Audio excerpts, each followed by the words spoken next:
Hey guys, what's up?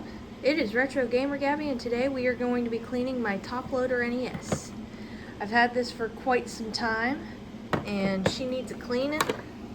She'll need retro brighted in a little bit. And I already removed the 4 screws on the bottom. And we can undo the lid here. So, you can undo these 3 screws to take out the cartridge port and clean it. You can take the buttons out and clean it. And then here is the guts to the system. And it's nice and simple. So, there's the back of it. There's the power supply right there. RF shielding. So we're going to remove these 3 screws to get this RF shielding out. We're going to remove these few screws in the cartridge area. And we're going to clean this puppy up. I don't think I've ever been inside my top loader NES because I still had stickers over one of these screw ports, so I don't think I've been in here yet. So this is all new to me, just as it is for anyone else watching. So you're going to need a Phillips head screwdriver to undo the internals. You just need a game bit screwdriver for the 4 screws on the bottom here. Gosh, I love how simple these are to take apart. So this is the lid, or the top of the system. As you can see, the retro brighting will need to be done on this eventually. Here's the buttons, the cartridge area, and the dust cover. Here's the RF shielding, the bottom of the system, or the bottom of the case of the system, and here's the motherboard. So this is 2 controller ports, and they are directly connected. Here's your on and off switch here. Intricate and awesome. I love it. 1993. CPU 01.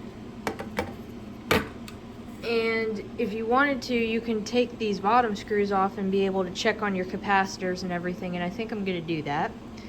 But all the solder parts I will also be going over just to make sure that everything looks good, clean. I'm going to clean everything with a toothbrush and rubbing alcohol.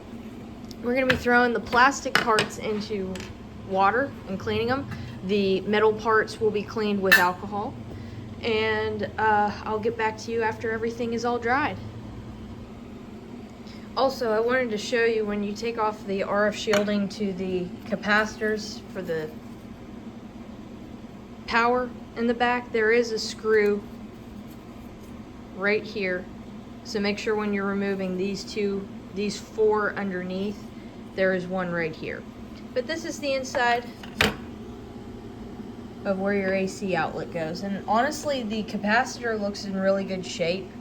It's not bulging and it's not leaking. And the solder points look really good. And here is this little sticker here, which is awesome. And now I'm going to clean this all up and make sure we clean the cartridge area. And we're going to put this back together. But I also wanted to show you the screw that was here has 2 washers to it, which is awesome. That's kind of cool. These 2 have washers to them, but we're going to give this a nice cleaning now. Alright, now that everything is cleaned up and ready to go, I even put the RF shield back onto the power area, and I put the RF shield down here. You can now start putting the system back together. I did note that there are 2 longer screws that goes to the cartridge area, and then the rest in the motherboard into the RF shield go there. And I'm going to put these all back together, and then we can all start on the lid. Luckily, to put this spring back, all you need to do is just make sure that this is upright. And you should be good to go to place this right over like so, and you can put the 3 screws back into the lid. Alright, now that the lid is put back together, you can now place your lid back on over the system and make sure that your buttons work correctly. And then we're going to put the 4 screws back in it and test the system out.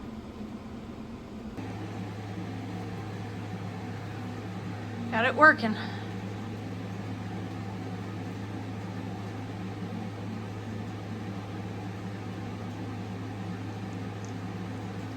Dog bone controller.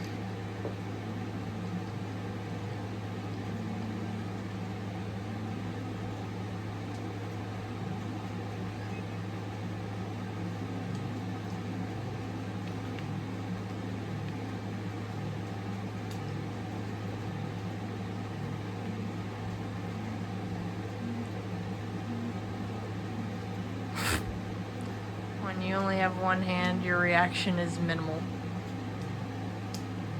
Oh, time to do it. But yeah.